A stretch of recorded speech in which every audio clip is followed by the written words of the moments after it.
ഈശോമിശിഹായ്ക്ക് സ്തുതിയായിരിക്കട്ടെ. എപ്പോഴും എപ്പോഴും സ്തുതിയായിരിക്കട്ടെ.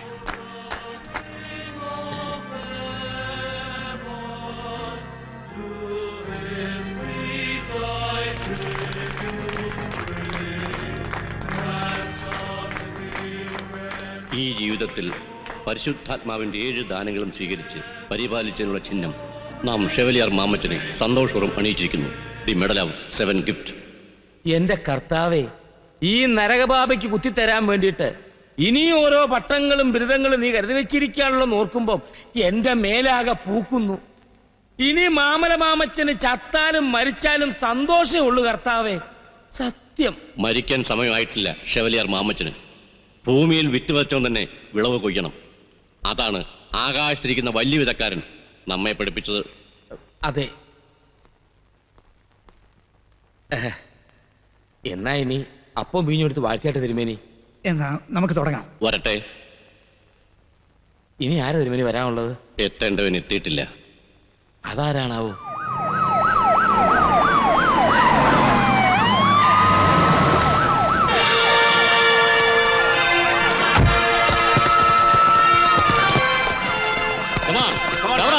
Make it fast. Come on.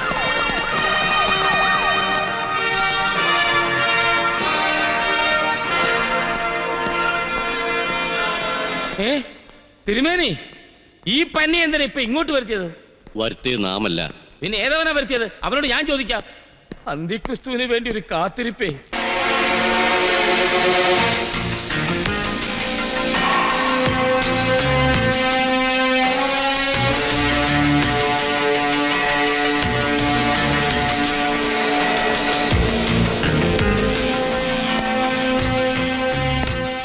DIG Isho പണിക്കരെയല്ല നാം നമ്മുടെ അരവന വിരുന്നിന് ക്ഷണിച്ചത്.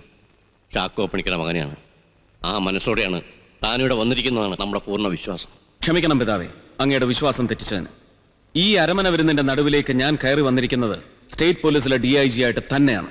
Without your permission, strictly on duty. സഭയുടെ സത്യവിശ്വാസ സംരക്ഷകനായി ഉയർത്തി ഷെവലിയർ സ്ഥാനത്തേക്ക് അവരോധിക്കപ്പെട്ട കേരള ഗാർഡൻസിലെ മാമല മാമച്ചന് എന്റെ ഹൃദയം നിറഞ്ഞ അഭിനന്ദനങ്ങൾ. ഇടിവണ്ടിയേറെ പോലീസിനെ മുട്ടത്തിറക്കിയിട്ട് ഇവൻ എന്നെ അഭിനന്ദിക്കാൻ വന്നിരിക്കുന്നത്. എടാവേ, അന്നത്തെ ഇവിടെ ചോപ്പിക്കാനെ പുറപ്പാടെങ്കിൽ മാമല മാമച്ചൻ ആരാണെന്ന്. It's a miracle, miracle of God the Almighty. എന്റെ എല്ലാ അന്വേഷണങ്ങളുടെ അവസാനവും ഇദ്ദേഹത്തിന്റെ ഷെവലിയർ ലൈഫിന്റെ ആരംഭവും ഒരേ ദിവസം തന്നെയായത്, ഒരേ വേദി തന്നെയായത് തികച്ചും ദൈവനിശ്ചയമാണ് മാമച്ച. അന്വേഷണത്തിന്റെ അവസാന ദിവസം ഒന്ന് വെറുതെ വാഗൊണ്ട് പറഞ്ഞാൽ പോരാ. കൊലയാളി ആരാണെന്ന് അറിഞ്ഞോ? അറിഞ്ഞു. ഞങ്ങൾ അറിഞ്ഞു വന്ന സത്യം ആ വിശുദ്ധന് ഇപ്പൊ അറിഞ്ഞിരിക്കണം. എനിക്ക് വിശ്വസിക്കാവോ പണിക്കരെ? അങ്ങേക്ക് എന്നെ വിശ്വാസമാണ്. എവിടെയുണ്ടവൻ? ഈ വിരുന്ന് മേശയ്ക്ക് മുന്നിൽ പ്രമാണിയായി ഉള്ളും പുറവും വേർതിരിപ്പുണ്ടവൻ. ഞങ്ങളും സഭയും ലോകവും ഒരുപോലെ അന്വേഷിച്ചു നടന്ന് സിസ്റ്റർ അമലയുടെ കൊലയാളി, രാജു നമശിവായത്തിന്റെ കൊലയാളി, സ്വന്തം തോളുരുമി നടന്ന് കാളിയറച്ചനദാ ഇങ്ങനെ മെഴുകുതിരികൾക്ക് പിന്നിലെ ചിത്രമാക്കി മാറ്റിയവൻ. ആരാണ് ആ മഹാഭാവി? മഹാഭാവി. Bring him. Okay sir.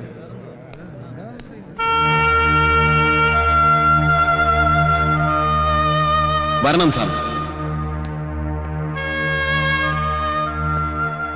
Sister അമലയ്ക്ക് മുമ്പ് കരിങ്കൽ ക്വാറിയിൽ കൊല്ലപ്പെട്ട രാജുവിന്റെ അച്ഛൻ നമശിവായൻ സ്വാമി. രാജുവിനെ അവസാനമായി വീട്ടിൽ നിന്ന് വിളിച്ചിറക്കി കൊണ്ടുപോയത് ആരാണെന്ന് സ്വാമിക്ക് ഓർമ്മയുണ്ടോ? ജോലി ശരിപ്പെടുത്തി കൊടുക്കാമെന്നും പറഞ്ഞ് ഒരു സ്ത്രീയാണ് സാറേ എന്റെ പോലെ. ആ സ്ത്രീയെ വീണ്ടും കണ്ടാൽ സ്വാമി തിരിച്ചറിയും. Next Jamal.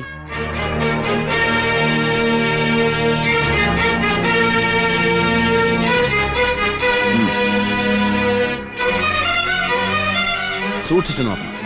ഇവള് തന്നെയാണോ അന്ന് രാജുവിനെ ഇല്ലത്തൂന്ന് കൂട്ടിക്കൊണ്ടുപോയത്? അതെ സർ, ഇവള് തന്നെയാ രാക്ഷസി. എന്റെ മകനെ കൊലയ്ക്ക് കൊടുത്ത മഹാഭാവി ഇവള് തന്നെയാണ് സർ. സ്റ്റേ മാധവി, സിറ്റിയിലെ highly paid most sought after sex worker. Raju നമശിവായത്തിന്റെയും സിസ്റ്റർ അമലയുടെയും പഴയ കോളേജ് മേറ്റ്. ആര് പറഞ്ഞിട്ടാണ് നീ പഴയ സഹപാഠിയെ വിളിച്ചുകൊണ്ടുപോയത്? ആരുടെ അടുത്തേക്ക്? പറയടി. സ്റ്റീഫൻ, അയാൾ പറഞ്ഞിട്ടാ. അൻവർ,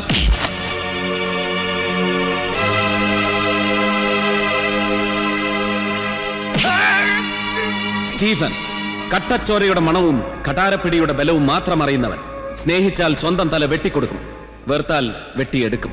അല്ലേ അച്ചോ? രാജു നമശിവായത്തിനെ കൊണ്ട് നിനക്കെന്തായിരുന്നു ആവശ്യം? സ്റ്റീഫൻ, അച്ഛനു വേണ്ടി കാളിയാറച്ചനെ കൊല്ലാൻ 3-4 പ്രാവശ്യം അച്ഛന് നേരെ കാളിയാർ സ്ഥാപനങ്ങളിൽ വെച്ച് രാജു ബോംബർ. പക്ഷെ അവന് കൊല്ലാൻ കഴിഞ്ഞില്ല. ഒരു നൂലിട വ്യത്യാസത്തിൽ അച്ഛൻ രക്ഷപ്പെട്ടുകൊണ്ടേയിരുന്നു ഓരോ തവണയും. അച്ഛന്റെ ബോഡി ഗാർഡായിരുന്ന നീ അവൻ അവസരങ്ങൾ ഒരുക്കി കൊടുത്തുകൊണ്ടേയിരുന്നു. അച്ഛൻ നിന്നെ സംശയിച്ചില്ല. കാളിയാർ അച്ഛനെ കൊല്ലാൻ ഒരു ഭ്രാന്തനെ പോലെ പാഞ്ഞു നടന്നിരുന്ന രാജുവിന്റെ മുന്നിൽ കോളേജിൽ അവന്റെ സഹപാഠിയായിരുന്ന സിസ്റ്റർ അമല ചെന്നപ്പെട്ടു. ചെയ്തു പോയ തെറ്റുകൾക്ക് പ്രായശ്ചിത്തമായി അവന്റെ കയ്യിൽ കത്തിയും ബോംബും പിടിപ്പിച്ചവർക്കെതിരെ തിരിയാൻ സിസ്റ്റർ അമല അവനെ പ്രേരിപ്പിച്ചു. രാജുവിനെ കൊന്ന് പാറമടയിൽ തള്ളിയത് നീയല്ലേ? എന്റെ മോനെ കൊന്ന കൈകൊണ്ട് ഈ കിളവനെ കൂടി കൊന്നതാടാ, നിനക്ക് കോടി പുണ്യം കിട്ടും.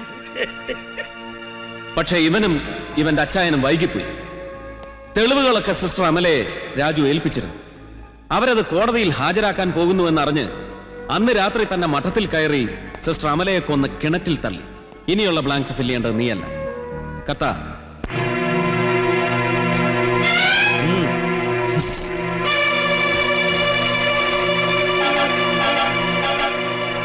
കാർലോസ്, മോനായിക്ക് വേണ്ടി കൊലക്കത്തിയുമായി ബോംബെയിൽ നിന്നെത്തിയവൻ. സ്റ്റീഫനും സ്റ്റീഫന്റെ അച്ചായനും സിസ്റ്റർ അമലയെ വകവരുത്താൻ മഠത്തിലെത്തിയ ദിവസം അതേ ദൗത്യത്തിനായി കാർലോസ് അവിടെ എത്തിയിരുന്നു. ഒരു ജീവൻ ഒടുക്കാൻ 2 വഴിക്ക് 3 കൊലയാളികൾ. ഇനി പറയണം, അന്ന് രാത്രി നീ അവിടെ ആരെയൊക്കെയാണ് കണ്ടത്? സ്റ്റീഫൻ. പറയണം കാർലോസ്, ഈ ഇരിക്കുന്നതിൽ ആരാണ് സ്റ്റീഫന്റെ അച്ചായൻ?